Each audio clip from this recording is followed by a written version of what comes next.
ರೇಣುಕಾಸ್ವಾಮಿಯನ್ನು ಕೊಂದ ಆರೋಪ ಹೊತ್ತಿರೋ D gang ಆತನಿಗೆ ರೌರವ ನರಕವನ್ನೇ ತೋರಿಸಿತ್ತು. ರೇಣುಕಾಸ್ವಾಮಿ ಉಸಿರು ನಿಲ್ಲುವ ತನಕ ಆತ ನೋವುಣ್ಣುತ್ತಲೇ ನರಳಿ ಸತ್ತಿದ್ದಾನಂತೆ.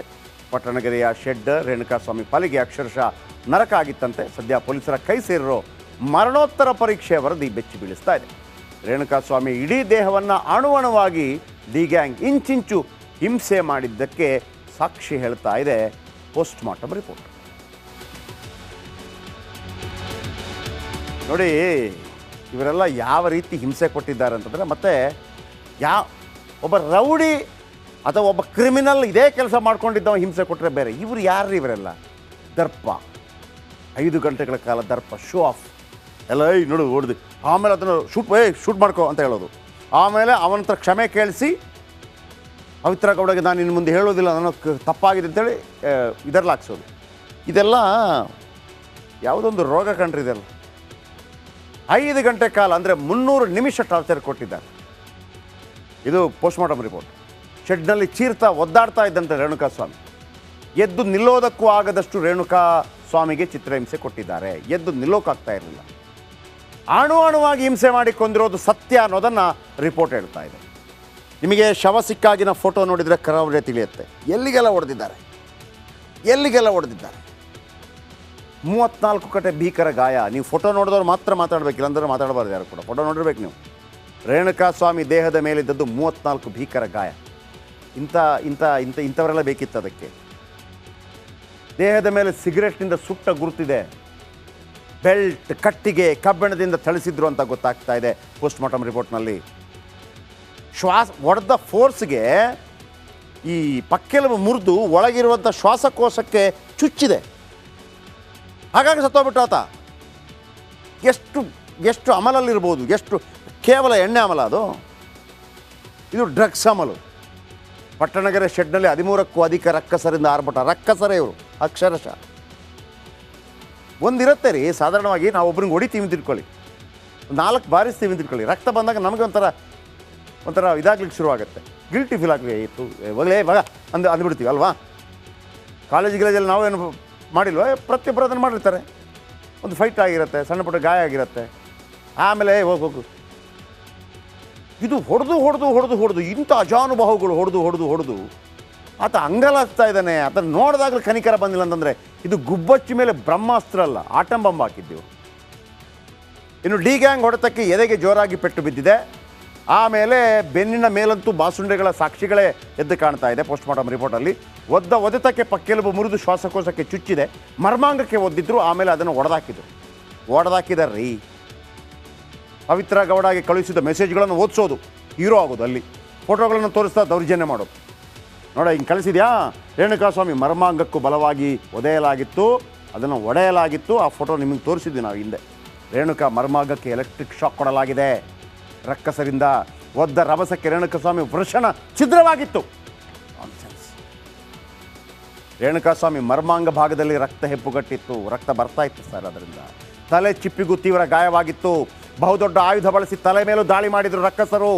ತಲೆ ಬುರುಡೆ ಚಿಪ್ಪಿಗೂ ತೀವ್ರವಾಗಿ ಗಾಯವಾಗಿತ್ತು. ಪೋಸ್ಟ್ ಮಾರ್ಟಮ್ ರಿಪೋರ್ಟ್ ಹೇಳುತ್ತೆ. ಪದೇ ಮರದ ರಿಪೀಸ್ಗಳಿಂದ ಹೊಡೆದಿದ್ರಂತೆ. ನರಳುತ್ತಿದ್ದಾಗಲೇ ಇಡೀ ದೇಹವನ್ನೇ ಎಸೆದಿದ್ರು. ಅನಾಮತ್ತಾಗಿ ಎತ್ತಿಕೊಂಡು ಗೋಡೆಗೆ ಎಸೆದಿದ್ರು ಗ್ಯಾಂಗ್. ಕಿವಿಯೊಂದನ್ನು ಕೊಯ್ದಿದ್ರು ಅನ್ನುವಂಥ ಡೌಟ್ ಇದೆ. ಕಿವಿ ಒಂದಿರಲಿಲ್ಲ. ರೇಣುಕಾಸ್ವಾಮಿಯ ಒಂದು ಕಿವಿ ಕಟ್ಟಾಗಿದೆ. ಕಿವಿ ಜೀವಂತವಾಗಿ ಇದ್ದಾಗಲೇ ಕಟ್ಟಾಗಿದ್ದೋ ಅಥವಾ ರೇಣುಕಾಸ್ವಾಮಿ ಸತ್ತ ಮೇಲೆ ಕಟ್ಟಾಗಿದೆಯೋ ಗೊತ್ತಿಲ್ಲ. ಮೃತದೇಹ ಸಿಕ್ಕಲ್ಲಿ ಕಿವಿಯ ಅವಶೇಷ ಸಿಕ್ಕಿಲ್ಲ. ಆದರೆ ಕಿವಿ ತುಂಡಾಯಿತೋ ಕತ್ತರಿಸಿ ಹಾಕಿದ್ರೋ ಗೊತ್ತಿಲ್ಲ. ಚರ್ಮ ಸುಲಿದಿದ್ರ. ದೇಹ ಕಪ್ಪು ಗುರುತುಗಳಿಂದ ವಿಚಿತ್ರವಾಗಿ ಕಾಣ್ತಾ ಇತ್ತು.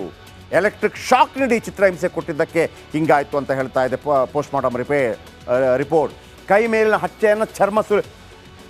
ಹಚ್ಚೆಗೆ ಸಿಗರೆಟ್ ಸುಟ್ಟು ಅದನ್ನು ತೆಗಿತಾರೆ. ಏನೋ ಹಚ್ಚ ಹಾಕಿ ಆ ಥರ ಕೈ ಮೇಲಿನ ಹಚ್ಚೆಯನ್ನು ಸಿಗರೆಟ್ನಿಂದ ಸುಟ್ಟಿದ್ದಾರಾ?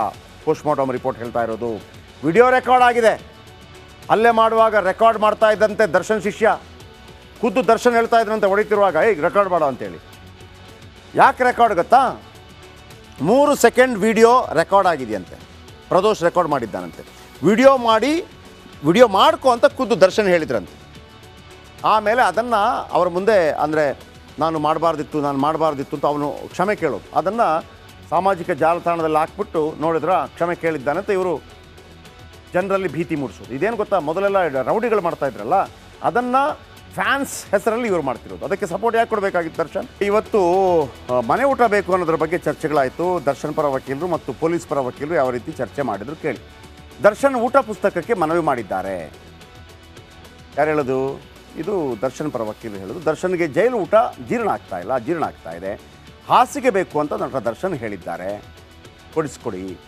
ಆರೋಪಿ ಜೈಲಲ್ಲಿದ್ದಾಗ ಮನೆ ಊಟ ಪಡೆಯಬಹುದು ಅಂತೇಳಿ ಕಾನೂನು ಇದೆ, ಕಾನೂನು ನಿಜವಾಗ್ಲೂ ಇದೆ. ಇದು ಪ್ರತಿಯೊಬ್ಬ ವಿಚಾರಣಾಧೀನ ಕೈದಿಯ ಹಕ್ಕು. ಬಟ್ಟೆ, ಚಪ್ಪಲಿ, ಹಾಸಿಗೆ, ಊಟ ಪಡೆಯಬಹುದು. ಮರಣದಂಡನೆ ಪಡೆದ ಆರೋಪಿಗೂ ಅವಕಾಶ ಇದೆ. ಮರಣದಂಡನೆ ಹೊಂದಿದ ಆರೋಪಿಗೂ ಕೆಲ ಅವಕಾಶ ಇದೆ. ಕುಖ್ಯಾತ ಪಾತಕಿ ಚಾಲ್ ಶೋಭರಾಜ್ಗೂ ಸೌಲಭ್ಯಗಳಿದ್ವು. ಕುಖ್ಯಾತ ಪಾತಕಿ ಚಾಲ್ ಶೋಭರಾಜ್ ಕೇಳಿರ್ಬೋದಲ್ಲ, ನೀವು ಕೇಳಿದಿರಿ. ಆತನಿಗಿತ್ತು. ದರ್ಶನ್ ಸಿನಿಮಾ ನಟ, ಹೀಗಾಗಿ ಹೆಚ್ಚು ಪ್ರಚಾರ ಸಿಗ್ತಾ ಇದೆ. ಅದೇ ಕಾರಣಕ್ಕೆ ಜೈಲು ಅಧಿಕಾರಿಗಳು ಮನೆ ಊಟ ಕೊಡ್ತಾ ಇಲ್ಲ ಅಂಥೇಳಿ ಆರೋಪವನ್ನು ಮಾಡ್ತಾರೆ. ಯಾರು? ದರ್ಶನ್ ಪರ ವಕೀಲರು. ನೋಡಿ, ಇದು ಕೊಟ್ಬಿಡಿ ಸರ್, ಅವರಿಗೆ ಮನೆ ಊಟ ತಗೊಳ್ಳೋದಕ್ಕೆ ನಮಗೆ ಅವಕಾಶ ಇದೆ, ಮತ್ತೊಂದಿದೆ, ಮಗದೊಂದಿದೆ ಅಂತ. ಆದರೆ ಒಂದು ನೆನಪಿಟ್ಕೊಳ್ಳಿ ವೀಕ್ಷಕರೇ, ಒಬ್ಬ ಮನುಷ್ಯ ಹೊರಗಿದ್ದಾಗ ಅವನಿಗೆ ಸಂವಿಧಾನ ಕೊಡುವಂಥ ಹಕ್ಕು, ಅವನ ಕರ್ತವ್ಯ. ಜೈಲಿನ ಒಳಗೆ ಹೋದಾಗ, ಆತ ಕೊಲೆ ಮಾಡಿ ಹೋದರೆ, ಆರೋಪಿಯಾಗಿ ಹೋದಾಗ ಅದೆಲ್ಲವೂ ಇರೋದಿಲ್ಲ ಅಂತ. ಎಲ್ಲವೂ ಅಂತಲ್ಲ, ಕೆಲವು ಇರೋದಿಲ್ಲ.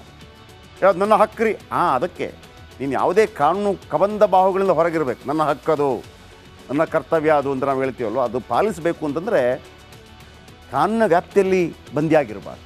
ಅದು ಪ್ರಾಬ್ಲಮ್ ಆಗಿರೋದು. ಹಾಗಿದ್ರೆ ಪೊಲೀಸರು ಏನು ವಾದ ಮಾಡಿದರು? ಜೈಲು ಮೆಡಿಕಲ್ ಆಫೀಸರ್ ಒಂದು ವರದಿ ನೀಡಿದ್ದಾರೆ. ಜೈಲಿನ ಮೆಡಿಕಲ್ ಆಫೀಸರ್ ಒಂದು ವರದಿ ನೀಡಿದ್ದಾರೆ.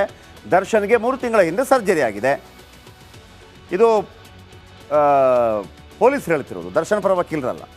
ದರ್ಶನ್ ಫುಡ್ ಪಾಯ್ಸನ್ ಆಗಿದೆ ಅಂತ ಹೇಳ್ತಾ ಇದ್ದಾರೆ. ಫುಡ್ ಪಾಯ್ಸನ್ ಆದರೆ ಒಂದು ಬಾರಿ ಕೂಡ ಭೇದಿ ಆಗಿದೆ ಅಂತ ಚಿಕಿತ್ಸೆ ಕೊಟ್ಟಿಲ್ಲ ಅವರಿಗೆ. ಫುಡ್ ಪಾಯ್ಸನ್ ಅಂತ ಹೇಳ್ತಾರೆ, ಏನು ವಾಂತಿ ಭೇದಿ ಅಂತಾರೆ. ಚಿಕಿತ್ಸೆ ಕೊಡಬೇಕಲ್ಲ, ಯಾವತ್ತೂ ಬಂದಿಲ್ಲ ಅವರು. ಅದನ್ನು ಹೇಳಿದ್ದಾರೆ ಜೈಲ್ ಮೆಡಿಕಲ್ ಆಫೀಸರ್, ಯಾವತ್ತೂ ಬಂದಿಲ್ಲ. ನ್ಯಾಯಾಂಗ ಬಂಧನಕ್ಕೆ ಕಳಿಸಿದಾಗ ವೈದ್ಯಕೀಯ ಪರೀಕ್ಷೆ ಮಾಡಲಾಗಿತ್ತು. 22ನೇ ತಾರೀಕು ಪರೀಕ್ಷೆ ಮಾಡಿದ್ದೀವಿ. ಇತ್ತೀಚೆಗೆ ವೈರಲ್ ಫೀವರ್ ಆಗಿದೆ ನಟ ದರ್ಶನ್ ಅವರಿಗೆ. ಅದಕ್ಕೆ ಟ್ರೀಟ್ಮೆಂಟ್ ಕೊಟ್ಟಿದ್ದಾರೆ. ಯಾರು?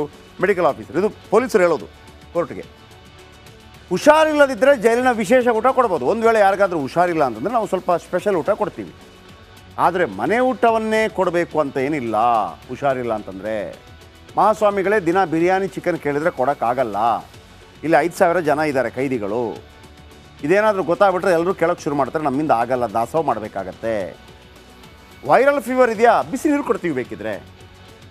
ಹೊಟ್ಟೆ ಕೆಟ್ಟಿದ್ರೆ ಏನು ಮಾಡೋದು? ಹೊಟ್ಟೆ ಕೆಟ್ಟಿದೆಯಾ, ಸ್ವಲ್ಪ ಉಪ್ಪು ಖಾರ ಕಡಿಮೆ ಮಾಡೋಣ, ಸಾತ್ವಿಕ ಆಹಾರ ಕೊಡೋಣ.